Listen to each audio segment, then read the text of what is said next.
Our third and final speaker today is Nat Shunk, who is a recording industry commercial songwriting major with minors in honors and music industry. Her creative project is titled Words to Music, a Separate Piece. Nat.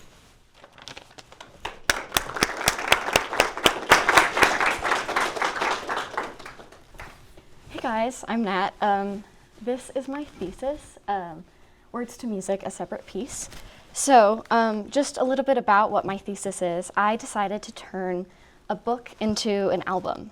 So starting off, I figured that we should talk a little bit about the book and what that is. So a brief synopsis of the book. The book follows Gene, who is our narrator, and his relationship with his best friend Phineas while they are at boarding school. It's set during World War II, and the story shows Gene coming to terms with the fact that his life will be disrupted due to the war. The entire book, there's this competition between him and Phineas, as Phineas kind of represents everything that Gene is not. Phineas is very athletic, and Gene is very focused on academics. Gene ends up getting very jealous of Phineas. He pushes him off of a branch, which is shown on the front of the book, which causes him to break his leg. Later in the story, he re-breaks his leg, which causes his ultimate death. He ends up having surgery to fix his leg, and his bone marrow gets into his blood, which immediately kills him. So there are themes of coming of age, relativity of truth, and jealousy within friendships. I specifically wanted to pick this book because it is on the banned books list. I have always had a really big interest in banned books, and so I thought that that would be interesting. And I also just think that John Knowles, his writing is very beautiful, and his figurative language is there, and when you're reading it you can imagine everything very vividly, and so I thought that that would translate very well to a different medium. So some important songwriting aspects to talk about before we listen to a little bit of the project is prosody. So prosody is when a song's melodic structure mirrors its lyrical structure.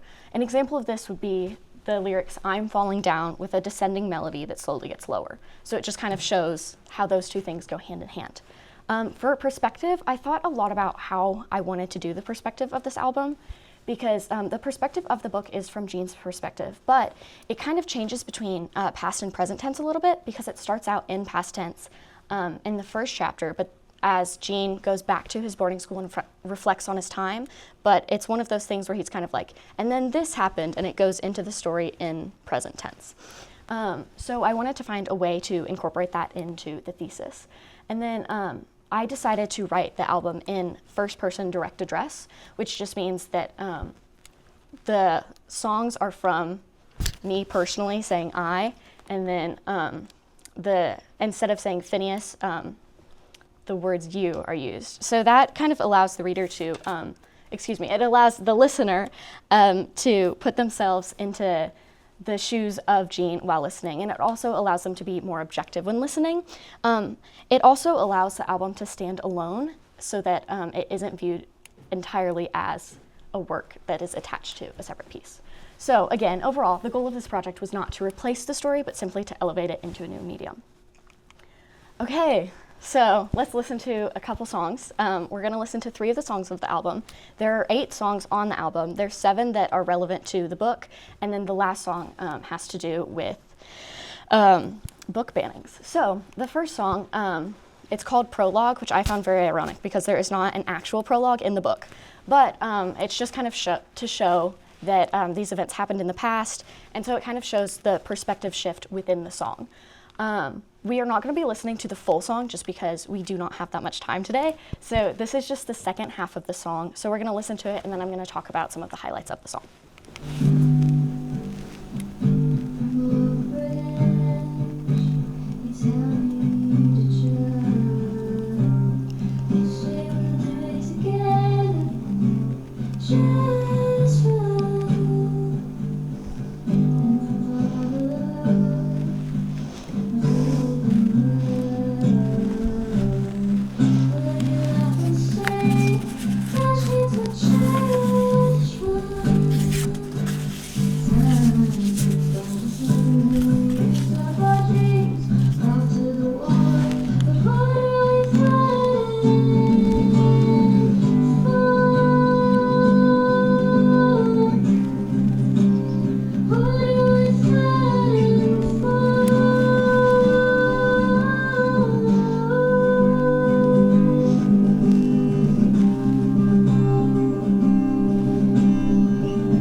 things to note before we talk specifically about the song. The album itself was a live album. The reason why I decided to do this was when I started recording it as not a live album, a fully produced album, it took away the raw feeling of the book, which is a very important aspect of it, because this book specifically showcases a lot of those messy human emotions that we don't like to talk about. And I thought that when I focused on the production of it, it was taking away from the emotional draw of the story. It also allowed for me to add a couple of other things. I also added a lot of reverb. That is intentional for any of you audio production majors in here. It's just kind of to show the story and how it's constantly Gene's thoughts like spinning and echoing in his head. So within this song specifically, there are different variations and voicings of G as the chord structure. So it starts with a G7, which is a G chord that includes the seventh note of the key, and then it changes to a G sus9, which is kind of the same chord, but it adds other notes into it, and then a G sus11, which adds more notes to it. So this causes stability and instability, which is very important within songwriting because it causes the listener to specifically, when you hear something that's wrong, you know it even if you don't actually know it. Your ear will perk up a little bit. And so I wanted to do the same chord throughout the entire song just to show the knowledge that he wants things to stay the same, but that's impossible. So even though Gene is like very old when he's looking back at the beginning of the book, he's still the same person, but he's so different because of the events that have transpired in the book. There's also the change of strumming pattern. This is to specifically draw attention to the lyrics, "What are we fighting for?" You guys don't necessarily know this because you didn't hear the full song. However, the first chorus, it just kind of talks about the war and how he doesn't understand it yet. And so at the end, it sort of changes to be like a plea for his life instead of, I don't know what's really going on. So the next song, and this is a very big time jump in the album, this is the last song that has to do with a separate piece. So you are missing the majority of the story, so I apologize for that. But it's called You Were the Bravest, and this is Gene sort of wrapping his head around the fact that Phineas has died and he is the one who is responsible for that death, and also his final admission that Phineas was quote unquote better than him. So the whole song is in here. We're not going to listen to all of it. I'll stop it at some point, I promise.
Okay, sorry, that was kind of an abrupt stop.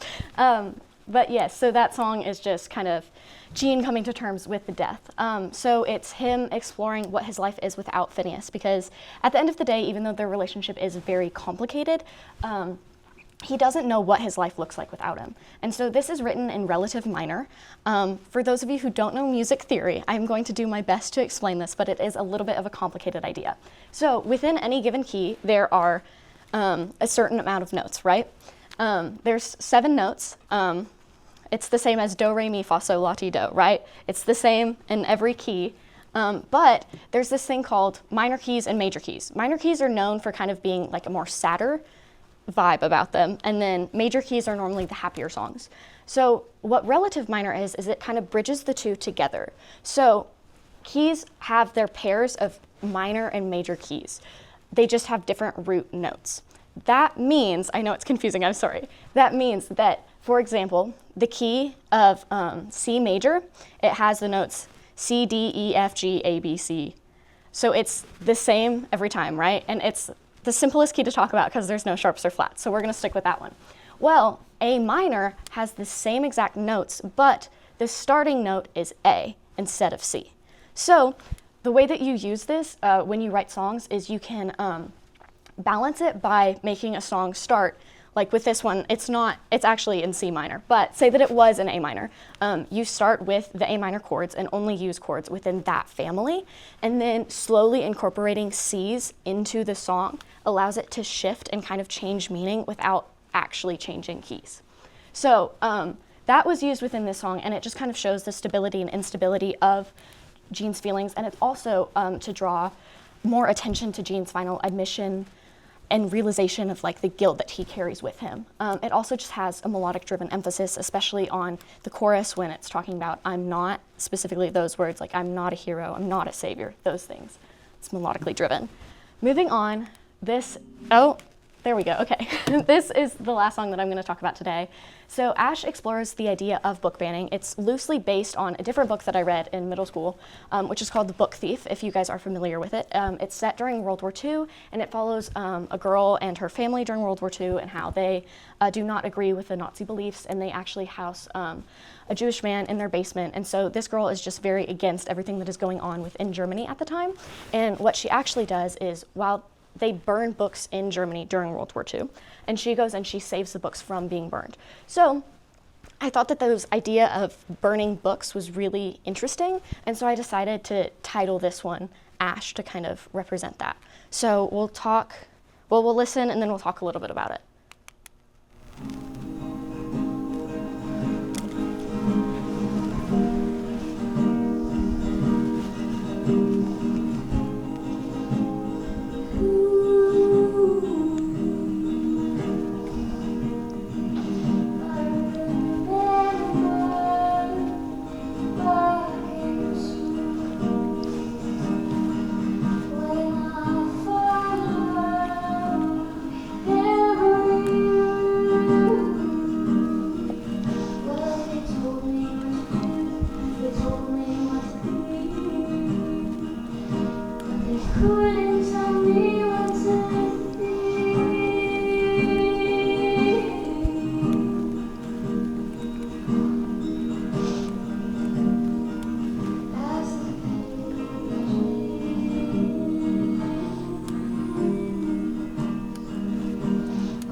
I'll stop that one there.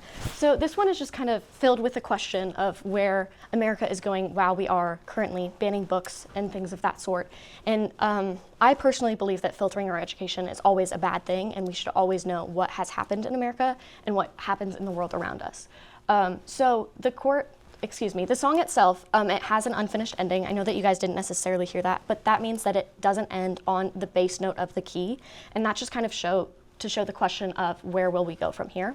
There's also a shift within the chorus, which shows it starts out with just saying, as the pages are ripped from the past and the covers burn to ash, and then it changes to will we sit and watch the covers burn to ash. So it just kind of changes the meaning of that a little bit. And then the chord structure in this one just kind of shifts between the two chords. That's very simple, but then with the questions, it adds a walk down, which just kind of draws more attention. I will leave it there because I am over time, but thank you guys so much.